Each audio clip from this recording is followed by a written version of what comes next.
Welcome to Ghostlore Chronicles, where the shadows in forgotten corners whisper stories unseen by ordinary eyes.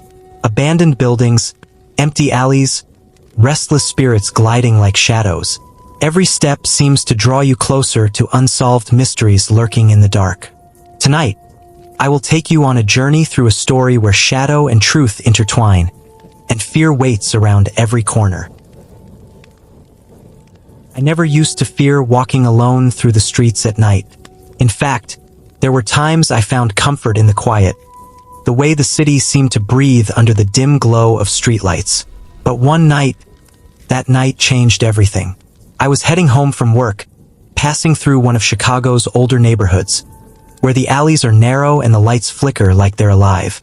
As I walked, something caught my eye, a movement, subtle but deliberate. At first, I thought it was a trick of the light or a reflection bouncing off the wet pavement.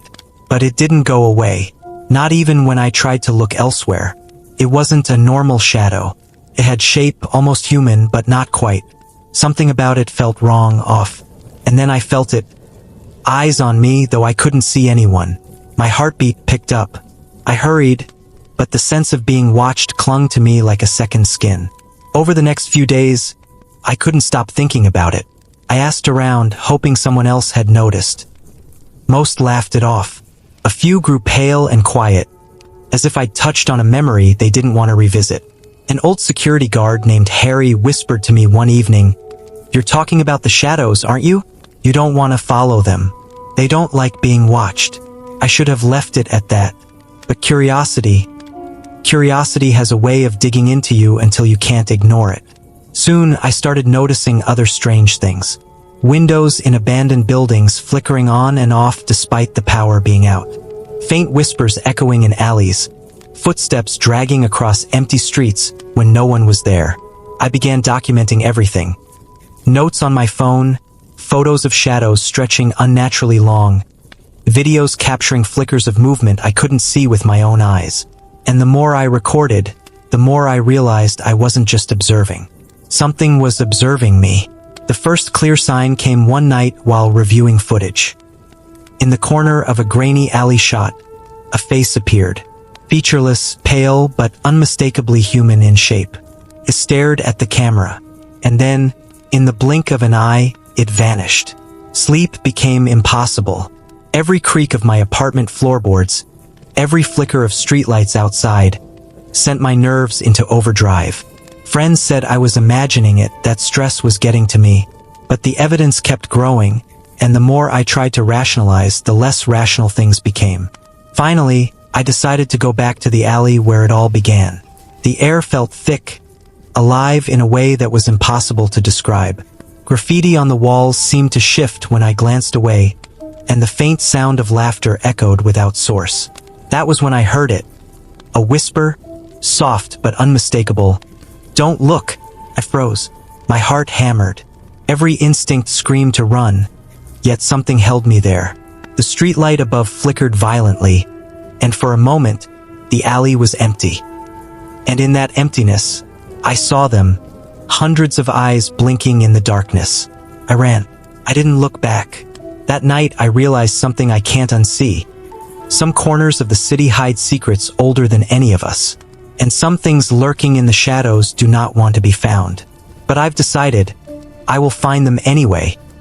The next morning, I couldn't shake the feeling that something had followed me home. Every shadow in my apartment seemed to twitch when I glanced away, and the faint echo of footsteps lingered long after the city had awakened. I knew I couldn't ignore it anymore. I had to understand what was happening. I started by visiting some of the older residents in the neighborhood. People who had lived through decades of Chicago's history, who remembered when some of these buildings were still occupied, before developers and abandonment turned them into ghostly structures.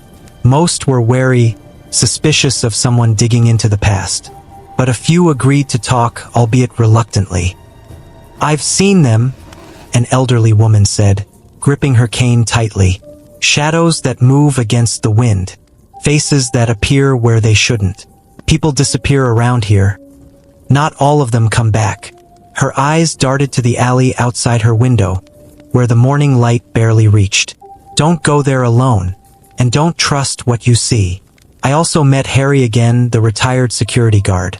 He seemed more serious this time, his usual gruff tone softened by something that sounded like fear. These things, he said, lowering his voice. They've been around as long as the old city. You don't notice them at first.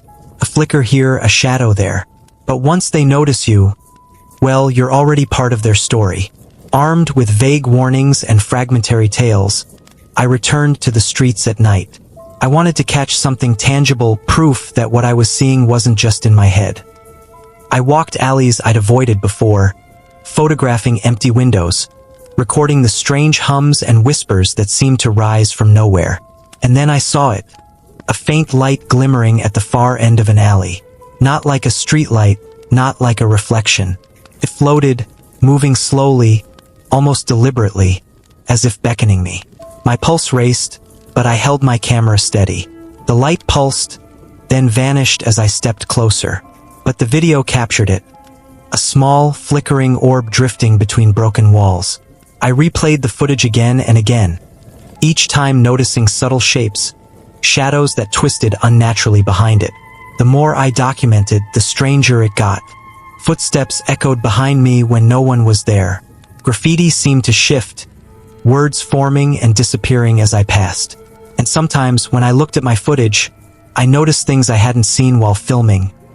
Faces watching, lurking at the edges of every frame. I began mapping the incidents, all of the phenomena, lights, whispers, shadows, centered around a few specific streets and alleys, mostly in the oldest part of the neighborhood. It was like the city itself had patterns I couldn't yet understand, areas where the veil between the ordinary and the inexplicable thinned. Then came the first direct encounter. I was crouched near an abandoned doorway, camera rolling, hoping for a glimpse of the orb again. The air went cold, and the hairs on my arms stood on end. And then I saw it. A figure standing just beyond the light of a broken lamp. Pale, featureless, human-shaped, watching me silently. I froze, unable to breathe. And then, as quickly as it appeared, it disappeared, leaving only the echo of a whisper. You shouldn't be here. I left the alley that night shaken, more certain than ever that I was dealing with something beyond logic or reason. The city's stories weren't just stories, they were warnings. And now I was beginning to understand. Some urban legends aren't just tales for tourists. They are records of what hides in the shadows, what observes us without mercy. But despite every warning, every sign of danger, I knew I couldn't stop. I had to know. And so I kept walking, kept recording, kept searching for answers in a city that seemed to twist and shift around me, as if it were alive, and as if it were watching me back. As the nights went on, I realized that Chicago itself was like a living diary of secrets. Every crumbling building, every graffiti-covered wall seemed to whisper stories that no one wanted to hear. I started digging into old newspapers, archives, and online forums, anything that could shed light on what I was seeing. I found dozens of accounts, some written decades ago, others more recent, of strange lights hovering over abandoned lots, alleyways that seemed to swallow people whole, and shadows that moved with a mind of their own. One story, dated back to the 1940s, told of a man who vanished near the very alley where I first saw the shadow. Neighbors reported hearing footsteps and whispers, and some claimed to have seen his face staring back at them from the darkness, featureless but human. The more I read, the more I felt like I was standing on the edge of something immense. And then the experiences became personal. One night, I was walking through an alley lined with boarded-up apartments when I saw it. Just at the corner of my vision. A figure, tall, pale, with no discernible features. It didn't move like a person. It glided. My breath caught in my throat as I froze, camera in hand. When I blinked, it was gone. Only the faint echo of a whisper remained. Why do you follow? I started noticing patterns. The figures never appeared in well-lit areas. They lingered where the city's neglect and history overlapped. Abandoned warehouses, old tenements, alleys that had seen decades of sorrow. The shadows were tied to memory, I realized. Perhaps to pain, to forgotten moments, to the secrets the city buried over time.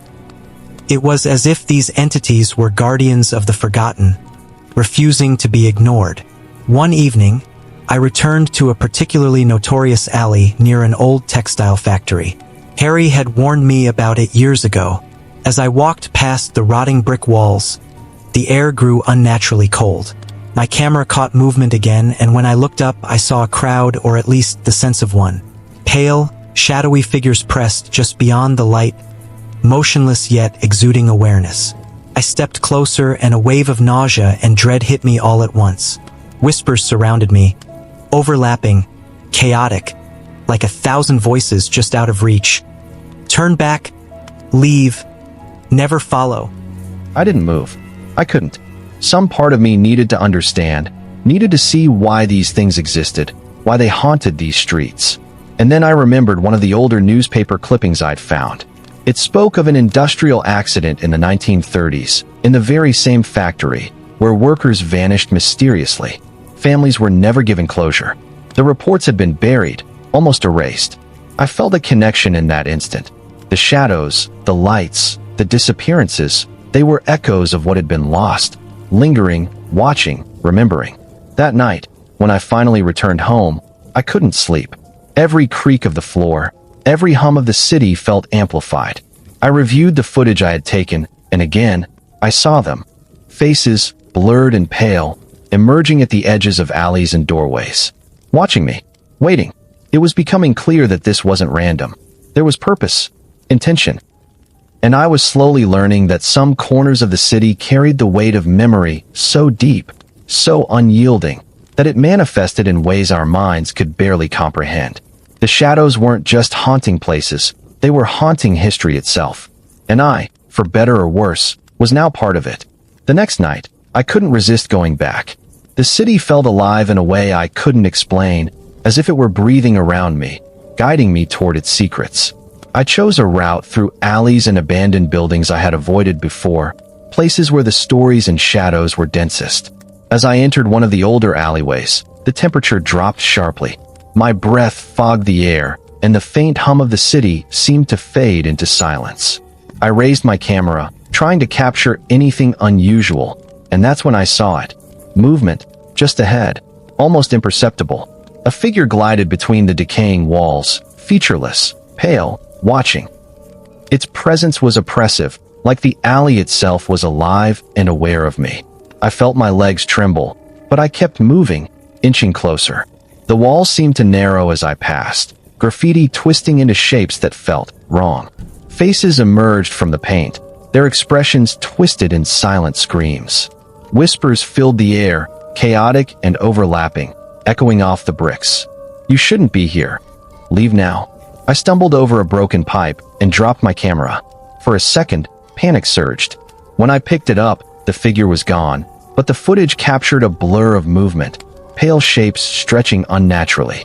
Every instinct told me to run, but I had to know. I had to understand. I ventured deeper, entering a long-forgotten passageway behind a boarded-up warehouse. The smell of damp concrete and rust filled my nostrils. My flashlight flickered, then died, leaving me in near darkness. And then I heard it, a slow, deliberate scraping, like nails dragged across metal. I froze.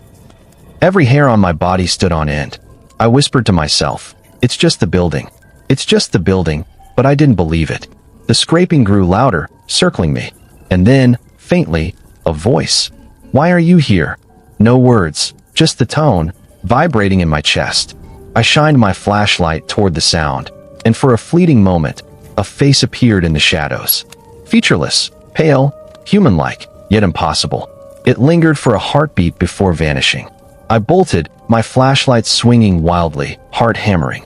As I reached the alley exit, the city lights returned, normal and indifferent. But I knew I had crossed a threshold. The shadows weren't just stories anymore. They were real, and they were aware of me, following me.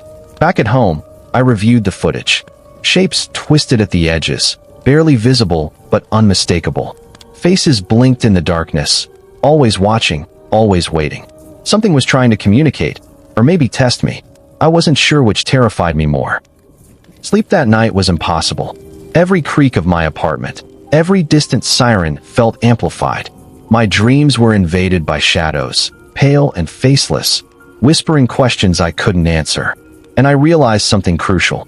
If I wanted answers, I couldn't stay safe. I had to go further, into places the city had long forgotten. And so, despite every warning and every instinct screaming at me to stop, I began planning my next steps. I had to understand the pattern, the connection between the shadows, the abandoned buildings, the history buried beneath Chicago's streets. I had to know why they were appearing. And I had a growing, undeniable sense that the shadows weren't just haunting the city. They were waiting for me to uncover what had been hidden for decades. After the events in the alley, I knew I couldn't continue this investigation alone. I needed more eyes, more knowledge. I reached out to a few people. Historians, urban explorers, and even a former police officer who had spent decades patrolling the old neighborhoods. Most were skeptical, but a couple agreed to meet and share what they knew. The first person I met was Lisa, a local historian. She had a stack of old photographs and newspaper clippings. "This part of the city has always had its shadows," she said quietly, as if speaking too loudly might summon them. "Disappearances, strange lights, stories of people vanishing into alleys and never returning. The older residents never talk about it, but the records are there if you look." She handed me a photo from the 1950s, an alley not far from where I'd first seen the shadow. People had drawn chalk circles around strange lights in the photos. "Some say they were warnings," she whispered. "Some say they were traps." Next, I spoke with a retired police officer, Detective Marlowe. He didn't believe in ghosts, but even he had cases he couldn't explain. "I've investigated a few of these disappearances," he said, leaning back in his chair. "People vanish, sometimes leaving behind items that suggest they were here, then gone. Nothing criminal, nothing logical. Just gone. And witnesses claim seeing figures that shouldn't exist." His eyes darkened. "You think you're just observing, but once they notice you, they start following." That night, armed with their warnings, I returned to the streets. The city felt different now, almost alive with awareness. Shadows lengthened unnaturally, following me no matter where I went. I caught glimpses of pale, faceless figures at the edges of my vision, disappearing when I looked directly. Whispers followed me, overlapping and chaotic, speaking words I couldn't decipher. Then came the most unsettling discovery. I reviewed the footage from my previous nights. In one video, a shadow appeared inside my apartment, reflected in the window as I returned home. It wasn't visible when I looked, but the camera caught it. It lingered, featureless, watching. That was the moment I realized it wasn't just the alleys. They were following me, into my life, into my world. Sleep became fragmented, filled with nightmares of faceless figures reaching out, dragging me into darkness. I began questioning my sanity. Maybe I was imagining it all, or maybe the city itself had claimed me. But each day, the evidence grew. Lights, shadows, whispers, impossible to ignore. I began connecting the dots. The areas where the shadows appeared corresponded with old city maps, locations of industrial accidents, abandoned tenements, and unsolved disappearances. It was like the city's history had bled into the present, leaving a residue of memory and loss that manifested as these beings. I realized then that curiosity wasn't just dangerous, it was a lure. They wanted me to follow, to dig deeper. And yet, despite all the warnings, part of me couldn't stop. I had to know the truth. And with every step, every photograph, every piece of evidence, I felt the shadows drawing closer, as if aware that I was piecing their story together. That night, as I sat reviewing footage, I heard a distinct whisper, "You're too close." My heart froze. I wasn't alone. Not really. And I knew that from this point forward, the line between observer and participant had disappeared. I had entered their world, and they weren't going to let me leave untouched. Why now? I barely recognized myself. Nights were no longer restful, they were battlegrounds. Every shadow, every flicker of light, set my nerves on edge. I stopped going out during the day, avoiding the bustling streets, afraid of what I might see in the corner of my vision. But at night, the city called me back, its dark heart pulsing with secrets I couldn't ignore. The shadows had grown bolder. They didn't just lurk at the edges anymore. They began to follow me in my peripheral vision, slipping between walls and alleys, appearing in empty lots, and even in my apartment. One night, while reviewing footage, I saw something impossible. A pale figure standing in my living room, completely still, watching me from the corner. I spun around, nothing. Only the faint echo of a whisper. You can't hide. Sleep deprivation became unbearable. My dreams were invaded by the faceless entities. They reached out, pulling me into darkness, dragging me through abandoned streets, whispering incoherent warnings and questions. Sometimes, I woke drenched in sweat, convinced I felt a hand brush against my arm, only to find my apartment empty. The hallucinations began merging with reality. Shadows twisted into grotesque forms when I glanced away. Faces emerged from the graffiti on alley walls, screaming silently. The whispers became coherent at times, repeating phrases I couldn't forget. Follow the light, find the truth, or join us. Each night, the city itself seemed to pulse around me, breathing, alive, waiting. I forced myself to document everything, to keep a record, though my hands trembled and my eyes ached from staring at screens and photographs. Every time I caught movement on camera, my heart leapt, but the closer I got to clarity, the more the shadows resisted. They weren't just present, they were aware, reacting, testing me. Then came the encounter that nearly broke me.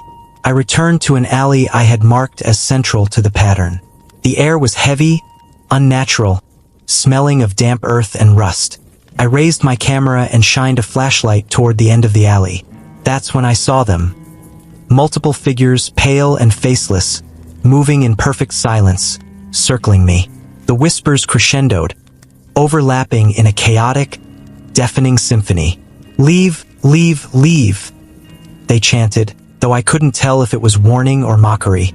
My legs froze, couldn't move, and then one figure stepped forward, unervingly close, its empty face just beyond the light. A chill that had nothing to do with the night air ran through me. I stumbled backward, knocking over my tripod. The figure followed, gliding silently.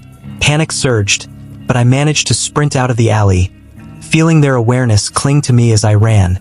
When I finally reached the safety of streetlights and the hum of cars, I realized something terrifying. I wasn't being followed randomly.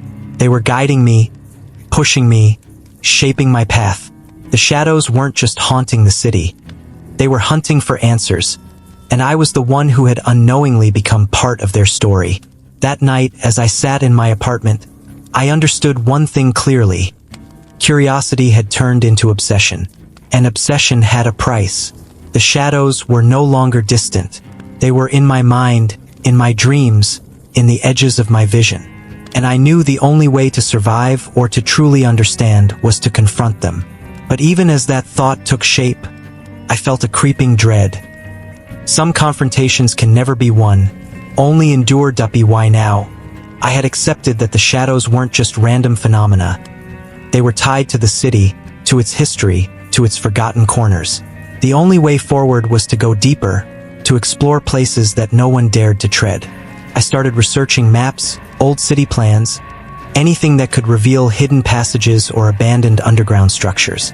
It wasn't long before I found references to forgotten service tunnels beneath the older parts of Chicago, narrow, dark, and long abandoned.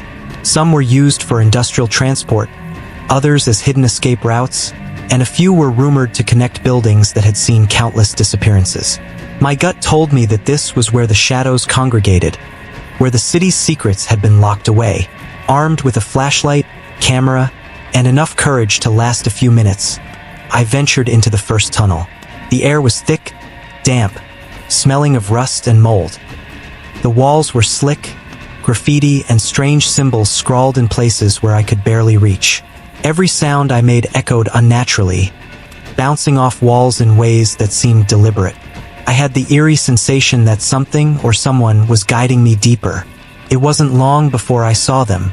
Shadows, pale and faceless, gliding along the walls, moving against the dim light of my flashlight. Some paused, staring, almost as if they recognized me. Whispers filled the tunnels, overlapping into a chorus of incomprehensible warnings. Do not follow, do not see, leave now. I pressed on, documenting everything. That's when I discovered an old wooden door, half decayed, tucked into a corner of the tunnel. Behind it, a staircase led downward, deeper than I expected. A faint glow seeped through the cracks, different from any streetlight or reflection. I felt an irresistible pull, like the city itself was beckoning me. As I descended, I glimpsed old remnants of life.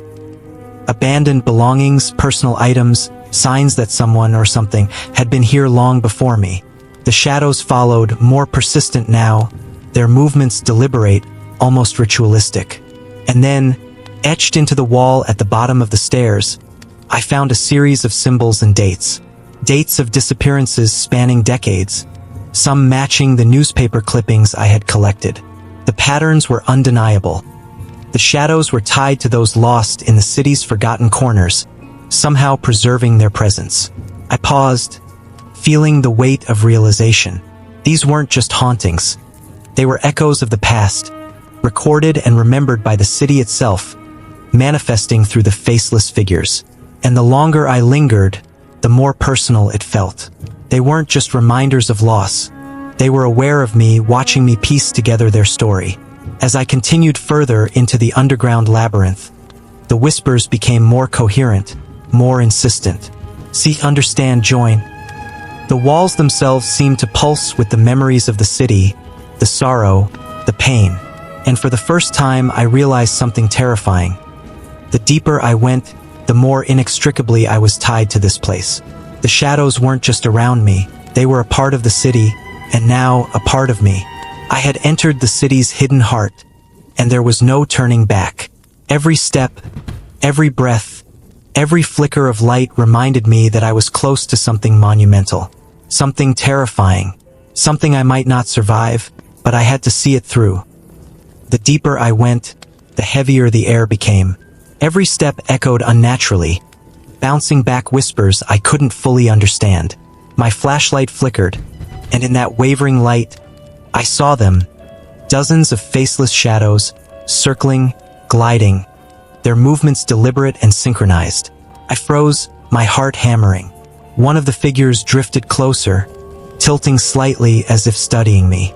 Its presence was oppressive, more tangible than ever. The whispers grew louder, overlapping into an almost coherent chorus. "You shouldn't be here, leave, see." I tried to back away, but the tunnel seemed to stretch endlessly, walls pulsating as if alive. I raised my camera to document, but my hands shook violently. The figure reacted instantly, its pale form stretching toward me, and for the first time, I felt true fear, paralyzing, suffocating fear. I stumbled, tripping over debris, and the shadows advanced, flowing around me like smoke. I could feel their awareness, their intelligence, their intent. Then, a strange calm washed over me. I realized the shadows weren't attacking blindly, they were communicating. Each movement, each whisper seemed purposeful. They wanted me to see, to understand, to uncover the truth hidden in these tunnels. But the truth was terrifying. I followed a narrow passage deeper, guided by an almost instinctive sense of direction. The shadows parted slightly, allowing me passage, their whispers growing urgent. Understand, remember. The walls began to show more markings, symbols, names, dates of those lost over decades.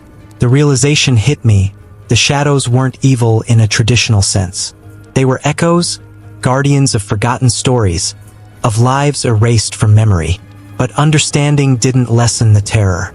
As I reached the heart of the labyrinth, the shadows coalesced into a single, massive figure, pale and faceless, its presence overwhelming. I felt the weight of decades of sorrow, pain, and unanswered questions pressing down on me. The whispers became a deafening roar, urging me to witness the city's hidden truths. I raised my camera one final time, capturing the enormous figure in the center of the underground chamber. Every fiber of my being screamed to flee, but I stood my ground, realizing that I had come too far to turn back. For the first time, the figure paused, tilting its featureless head as if acknowledging me. And in that moment, I understood. The shadows were not mindless entities.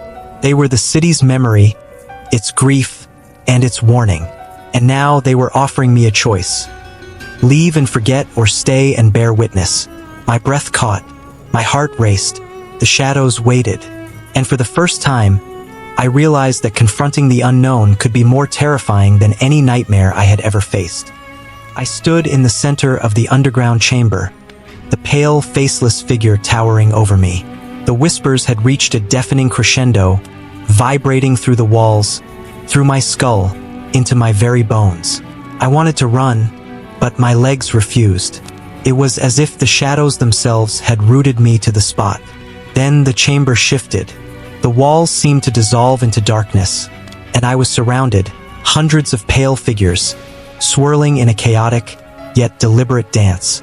Names, dates, and faces appeared in the shadows, fleeting glimpses of those who had vanished decades ago. I realized the horrifying truth. These shadows were the remnants of every lost soul, trapped in the city's memory, preserved by its sorrow and neglect. One figure drifted forward, tilting its featureless head. A strange compulsion filled me. I could feel their longing, their need to be understood, to have their stories told. My mind raced with the weight of history, of unsolved disappearances, of lives erased. And then the whispering shifted, forming words I could comprehend. See, remember, bear witness. I raised my camera instinctively, capturing the swirling mass, but the shadows were not content with mere observation. They pressed closer, enveloping me in a cold, almost liquid darkness. Panic surged, but amidst the terror, clarity emerged. These shadows were not malevolent. They were memory incarnate, demanding acknowledgement, demanding that the city's forgotten truths be faced. I felt a pull, a choice. Stay, delve further, witness everything, and risk being consumed. Or leave, forget what I had seen, and return to a world oblivious to the city's hidden grief. My instincts screamed to flee, but my obsession, my need to uncover the truth, held me in place. Suddenly, the swirling figures recoiled, giving me a narrow path. I followed it, heart hammering, deeper into the darkness, past symbols and relics of the past. The whispers became a chorus of voices, overlapping and layered, telling stories, tragedies, warnings. I was absorbing decades of history in minutes, each revelation more horrifying, more poignant than the last. At the chamber's end, the central figure lingered, motionless, as if evaluating my resolve. I understood then that the confrontation was not about fear or violence. It was about comprehension. To survive, I had to witness, to acknowledge, and to carry these stories back to the surface. I nodded, silently accepting the burden. With a final, overwhelming pulse of light and sound, the shadows dispersed partially, retreating into the walls and tunnels.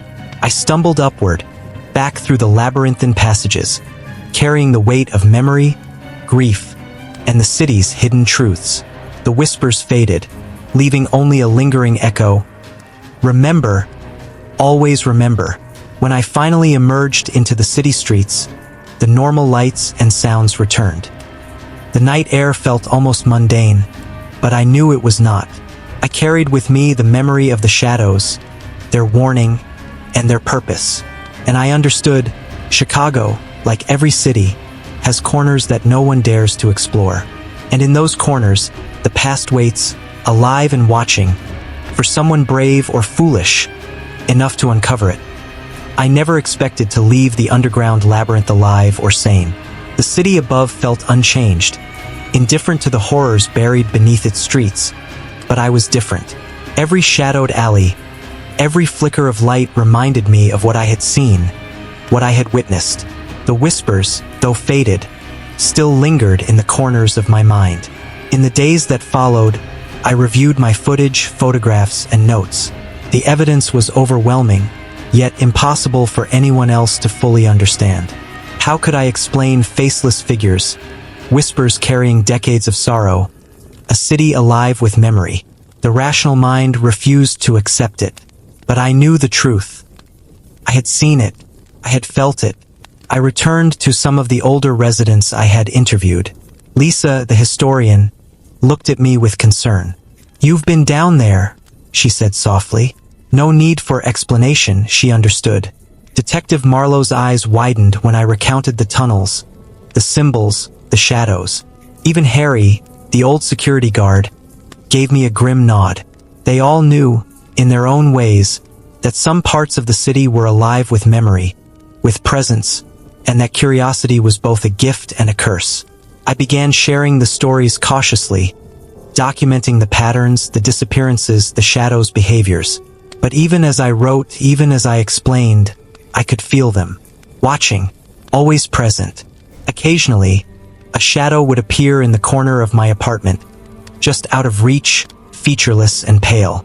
I learned not to panic, not to fight. I had accepted my role as witness. The city continues, unaware of the hidden world beneath its streets. People walk past alleys, past abandoned buildings, past shadows that remember. I walk among them, carrying knowledge, bearing witness, silently acknowledging the echoes of those lost souls. The shadows have taught me that some truths cannot be ignored, and some corners of the city, no matter how mundane they appear, will always remain haunted. I've learned to live with it, to respect it, and to remember. Every alley, every abandoned building, every flicker of light holds a story. And though the shadows have receded for now, I know they are patient. They wait, watching, remembering.